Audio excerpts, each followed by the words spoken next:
오늘 시장의 명장면을 찾아서 최고의 종가 베팅주 공략합니다. 엠비엔골드 신광선 매니저와 함께합니다. 매니저님 어서 오세요. 네, 반갑습니다. 신광선입니다. 네. 네, 매니저님 반갑습니다. 저희 코너에서 오늘의 명장면이랑 네. 내일장 예고편까지 나눠서 보잖아요. 맞습니다. 네. 지난번 예고편 스포일러주로 주셨던 우리기술투자, 이게 오늘 보니까 오전에 목표가 거의 터치할 뻔했더라고요. 네. 좀 앞으로 어떻게 될까요?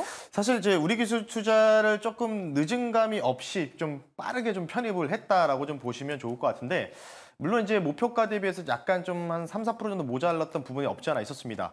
화면 보면서 말씀드릴게요.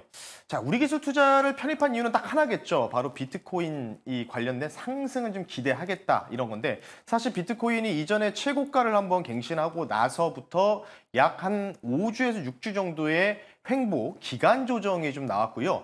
그 기간 조정 속에서 우리 기술 투자도 마찬가지로 약간의 가격 조정과 함께 더불어서 기간 조정이 나왔는데, 바로 제가 거의 요 라인이죠. 이 눌림의 이 최저 라인에서 말씀드리고 나서 천천히 지금 뭐 일주일 연속 상승이 좀 나오고 있는데, 우리 기술 투자를 제가 리뷰하는 이유는 딱 하나입니다. 원래는 더 수익이 높은 종목들이 많거든요. 왜냐하면 오늘 HD 현대 일렉트릭 관련된 이슈도 있었죠. LS 일렉트릭 관련된 부분도 있었죠. 여러 가지가 있는데요. 오늘 이 종목을 굳이 리뷰하는 이유는 비트코인 전망에 대해서 좀 간단하게 리뷰를 해드리고 싶어서 말씀드리겠습니다. 일단 제가 개인적으로 판단했을 때는 지금 반감기 효과로 인해 계절적 상승 요인이 일단 어느 정도 적중했다라고 좀 보고 있고요. 슬슬 이 코인 거래소에서 이 반감기 이후에 수수료들이 대폭적으로 한 30% 정도가 증가를 하고 있다는 게 지금 눈에 띄고 있습니다. 따라서 이 비트코인이 수수료가 증가한다는 건 결국 거래가 활성화된다는 뜻이거든요. 쉽게 얘기해서 뭐냐면 이 뭔가 단기 트레이딩하는 물량들이 어느 정도 소화가 된다면 비트코인은 다시 한번 최고가를 찍을 가능성이 상당히 높다. 이렇게 좀 말씀드리고 싶기 때문에요. 아마 제가 개인적으로 판단했을 때는 5월 한 첫째 주, 1에서 2주차 정도 사이에 뭐 제가 정확하게 뭐 며칠이다라고 찝어드릴 수는 없지만 비트코인이 이 바이낸스 기준으로 그 달러 기준으로요. 8만 불을 안착하면서 역대 최고가를 쓸 가능성이 상당히 높다라고 좀 말씀드릴 테니까요. 그러면 자연스럽게 신고가가 나오는 배경이 나와야 될 텐데, 이거는 이제 중요한 거는 이제 국내 주식에서의 거래소 관련주기 때문에 이게 똑같이 커플링 했으면 좋겠지만, 그래도 1만 원 근처 9,400원까지는 추가적인 상승폭이 있다라고 좀 말씀드리고 싶기 때문에 우리 기술 투자자는 강력하게 홀드 의견 드릴 테니까요. 참고하시면 좋을 것 같습니다. 네, 좋습니다. 앞으로도 계속 지켜보면 좋을 것 같고요. 오늘도 수익 내는 명장면 찾아볼게요. 자, 오늘 시장에서는 좀 반도체나 밸류업 관련 이슈를 너무 많이 들은 것 같아요. 네. 우리 라스신에서는 좀 다른 거 보고 싶습니다. 네. 특별한 명장면 있을까요? 네, 오늘 첫 번째 시는요. 바로 미국에서 최근에 미국 시장이 물론 어제 좀 많이 올라왔는데 기술적 반등이 나왔는데 3, 4주 동안 계속 연속적인 하락세였잖아요. 거의 한 달 가까이 하락세였는데, 그럼에도 불구하고도 올라갔던 섹터가 있었습니다. 그 대표 종목의 차트를 첫 번째 신으로 한번 보여드릴 수 있도록 할 텐데요. 바로 이 종목이 미국의 곡물 사료 업체 중에 하나인 이 번지 코퍼레이션이라는 회사의 바로 주가 현황입니다. 자, 쉽게 얘기해서 뭐냐면은 어찌 보면 이게 일봉이거든요. 물론 이제 좀 약간 주가, 기술주 나스닥 주가는 좀 반대로 보실 필요가 있는데, 실제로 나스닥이 하락이 나왔었던 게 바로 이때부터 시작됐었습니다. 실제로 가격 조정으로 이어진 게 바로 이때 시작을 했었고, 나스닥이 거의 뭐 8, 9% 정도 하락이 나왔잖아요. 그럴 때 오히려 반대로 이 미국의 곡물, 이 사료 업체들은 30% 넘게 상승이 나왔다는 거겠죠. 여기에 대해 제가 바로 이제 표시해드렸죠.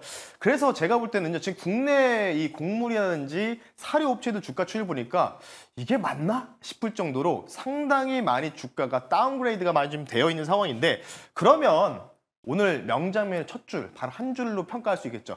미국 주가 추이의 반만 따라간다면 최소한 못해도 트레이딩이 좀 가능하지 않을까 싶기 때문에 오늘 마찬가지로 연계될 수 있는 이 뭔가 커플링을 반이라 될 수 있는 바로 첫 번째 종목 잠시 뒤에 공개할 수 있도록 하겠습니다. 오, 이 곡물 가격이 상승함에 따라 수혜를 입는 종목일 것 같은데요. 이 명장면에서 도출해낼 수 있는 오늘의 하이라이트주 뭘까요?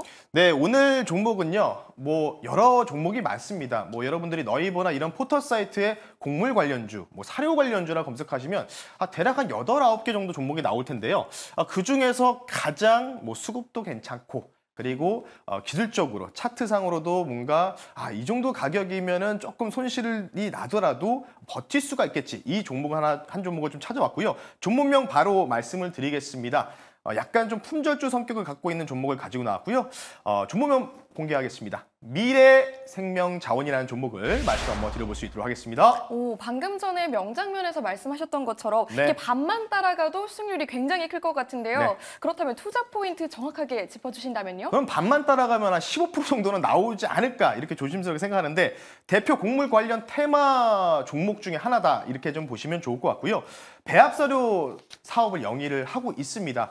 물론 제가 이제 첫 줄 바로 이 회사를 소개시켜 드릴 때 대표 곡물 테마다, 대표 사료 테마다 하고 있는데 아마 아시다시피 이 테마가 지속성이 나왔던 거는 아마 이 우크라이나 러시아 전쟁으로 인한 인플레이션 그리고 지금 최근에 분위기가 어떻죠? 인플레이션이 좀 뭔가 재점화되는 분위기가 감지가 되고 있죠. 뭐 중동에서도 시끄럽고요. 여러 가지로 이 관련된 부분이다라고 좀 보시면 되는데 이것 때문에 미국에서 기술주들이 하락 나올 때 오히려 곡물 업체들 아까 말씀드렸던 이 번지라는 기업을 대표적으로 설명드렸는데 나머지 기업들도 대부분 20% 넘게 상승이, 30% 넘게 상승이 나왔다. 이렇게 좀 보시면 좋을 것 같기 때문에 그러면 여기서 뭔가 커플링이 어느 정도 절반이나 된다면 추가적인 뭔가 단기 트레이딩 우리가 좀 충분히 가능하다. 이렇게 좀 말씀드리고 싶고요.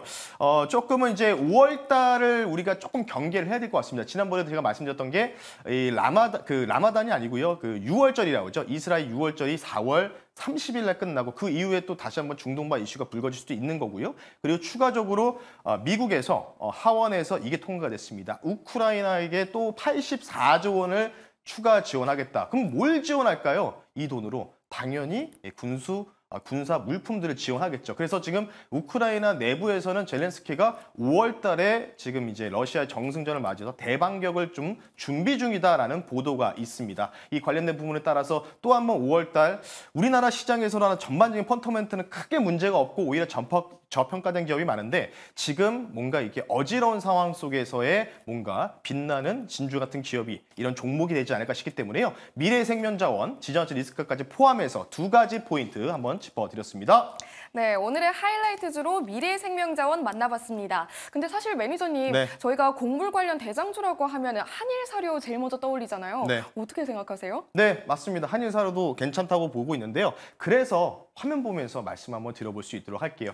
차트까지 제가 다 보고 들어왔기 때문에 조금 이제 말씀을 드릴 텐데요. 한일사료 같은 경우에는 이제 쉽게 얘기해서 조금은 이제 무겁습니다. 네, 그러니까 이전 같은 경우에 한일사료가 대장 역할을 하고 실제로 대장 역할을 했던 부분은 사실입니다. 근데 최근 주가가 지금 이제 제가 말씀드리는 게 그거예요. 이 종목이 이게 지금 뭐 5,000원 내외에서 왔다 갔다 하고 있는데요. 지금 횡보하면서 그냥 탁 쳤다가 말고 이제 반복하고 있잖아요.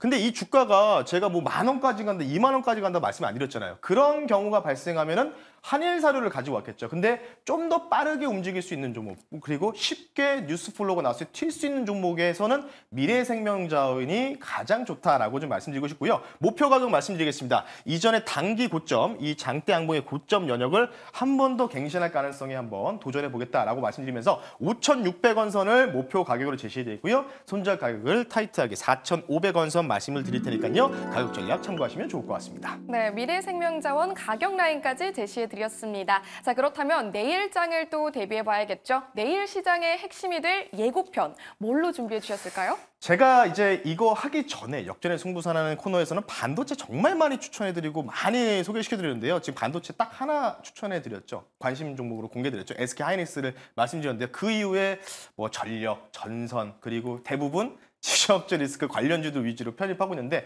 때가 되면 반도체도 편입할 예정인데요. 자, 근데 오늘도 마찬가지로요.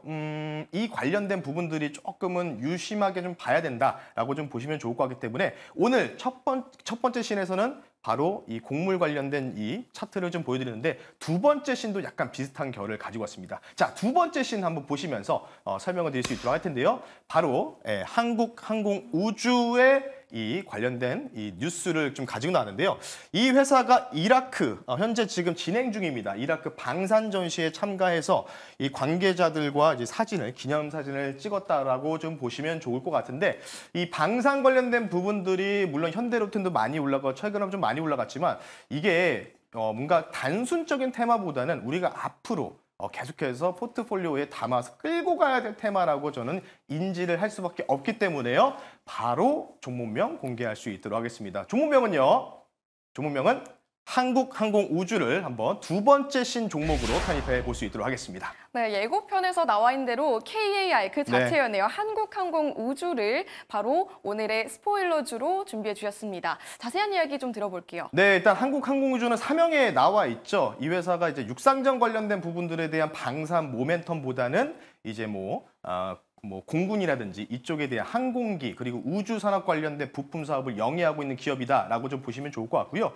제가 바라보는 뷰는 바로 두 가지 포인트 말씀드리겠습니다. 첫 번째는 이 앞서 말씀드렸던 이스라엘 6월절로 인해서 잠시 지금 잠잠해진 것뿐이다라고 말씀을 좀 드리고 싶습니다. 4월 30일 이후에는 6월절이 끝나기 때문에 이스라엘 명절이겠죠. 그 위에 또 다시 한번 진퇴양난격으로 주거니 받거니 뭔가 도발이 좀 오고 갈 가능성이 높다 이렇게 좀 보시면 좋을 것 같기 때문에요. 그래서 지금 이라크 어제 같은 경우에도 이라크 내에서 미군 기지가 폭격을 받았다는 뉴스가 좀 보도됐는데 이 상황에서 이라크 내에서 방산 전시에 참여를 했기 때문에요. 수주 탄력 관련된 부분들 모멘텀 저는 충분히 있다라고 좀 보시면 좋을 것 같고요. 가장 중요한 거는 이제 이벤트 드리븐 전략이겠죠. 30일 날 다음 주 화요일 마지막 날에 이 회사가 실적 발표를 할 예정입니다. 1분기 실적 발표 예정인데 지금 이라크 추가 수주권이 있는 상황에서 다시 한번 전시회에 참가했다는 거는요. 쉽게 얘기해서 추가 수주 모멘텀에 대한 부분을 말씀드리는데 아마 여기서요. 지금 대부분의 지금 증권사에서는 가이던스 관련된 부분들에 대한 언급이 굉장히 중요하다. 이번 1분기 실적은 약간 상회할 거다. 근데 중요한 건 2분기 가이던스가 바로 이전에 한번 900억짜리 또 수주 물량이 있거든요. 이게 조금 회계상의 문제로 이연됐습니다. 이연됐다는 뜻은 뭐냐면 넘겼다는 뜻이겠죠. 이 관련된 부분에 따라서 2분기 실적 자체도 좀 더 나아질 거다 이렇게 좀 말씀을 드리고 싶기 때문에요. 지금 1분기 매출이 784억 원, 영업이익이 400억입니다. 여러분들. 매출이 지금 거의 800억인데 영업이익이 430억 가까이 된다는 거는 엄청난 겁니다. 엄청나게 마진을 남겨먹고 있다. 이렇게 좀 보시면 좋을 것 같기 때문에요. 한국항공우주가 예전에 동남아시아의 수료 헬기 관련된 이슈 때문에 주가가 많이 미비했지만 지금부터는 좀 상황이 많이 달라졌다. 잠시 차트 보면서 왜 달라진 이유에 대해서 말씀 한번 드려볼 수 있도록 하겠습니다. 네, 한국항공우주의 모멘텀 살펴봤습니다. 자, 가격이 제일 궁금한데 지금 4거래일 연속 계속 상승 중이거든요. 네. 지금 들어가기엔 너무 늦은 거 아닌가 하는 걱정이 좀 듭니다. 네, 맞습니다. 지금 바로 우측 보시면요. 1월 달에 저 자리에서 들어갔으면 뭔가 이렇게 늦은 감이 없잖아 있겠죠. 근데 중요한 거는 지금 길게 보면은 장기간의 박스권에서 좀 가둬놓는 듯한 모습을 좀 보이고 있는데 그러니까 올랐다 내렸다 올랐다 내렸다를요. 지금 한 3번 정도의 파도를 그리면서 진행을 하고 있었다라고 좀 보시면 좋을 것 같고요. 이제 뭔가 여기서 장대 안 보게 되면 다시 또 추세가 전환되려고 하는데요. 물론 방금 우리 혜원 아나운서분이 얘기하신 것도 맞습니다. 근데 중요한 건 뭐냐면 이전에 여기 고점부터 이렇게 쭉 긋는 라인이 바로 하락 추세의 상단, 트렌드 라인 상단 라인인데 여기 라인을 돌파할 가능성들을 일단 보자라고 좀 보시면 좋을 것 같기 때문에요. 55,000원 선을 1차적인 목표 가격으로 설정해 드릴게요. 아마 제가 개인적으로 판단했을 때는 이런 뭔가 실적에 대한 이벤트 드리븐 전략으로 30일까지는요. 55,000원 부근까지는 무난하게 슈팅이 가능할 것으로 보이고 있는데 여기서 중요한 건 여기서 또 맞고 밀리면 또 가둬놓는 형태거든요. 근데 만약 여기 돌파가 나오면 2차 목표 가격을요. 앞자리가 바뀔 수가 있을 것 같습니다. 6만 원 선을 말씀드릴 테니까요. 참고하시면 좋을 것 같고요. 손절 가격은 48,000원 선 제시해 드릴 수 있도록 하겠습니다. 네, 한국항공우주 자세한 가격 전략 짚어드렸습니다. 자, 매니저님과 계속해서 함께할 수 있는 무료 방송 준비돼 있을까요? 네, 장 끝나고 나서 바로는 아니고 여러분들 프로그램 다 끝나고 나서 4시 이후에 5시에 제가 너튜브 또는 네이버에다가 NBA 골든 신광 또는 신광 주식이라고 검색하시면 오늘 아마 5월 달에 제가 지금 이제 국내에서는 아직 다뤄지지 못한 뉴스가 있습니다. 지정학적 리스크 고조 관련된 분위기가 조금씩 해외 언론에서 보도가 되고 있기 때문에요. 우리나라 시장의 펀더멘트는 큰 문제가 없습니다. 지금 시장을 괴롭히는 이유는 뭘까요? 바로 더 새로운 뭔가 더 안 좋은 지저지 리스크가 나올 거냐. 그 관련된 부분들에 대한 핵심 뉴스 플로우를요. 여러분들 5시에 그리고 시장 대응 전략까지 같이 말씀드릴 테니까 지금은 철저하게 기술적 반등장으로 보자라고 말씀드릴 테니까요. 5시에 그 못다한 이야기 말씀 한번 드려볼 수 있도록 하겠습니다. 네, 잠시 후 5시부터 신광선 매니저의 자세한 투자 전략 함께 하시고요. 저희는 내일 또 새로운 명장면을 찾아서 돌아오겠습니다. 함께해 주신 신광선 매니저님 고맙습니다. 네, 감사합니다.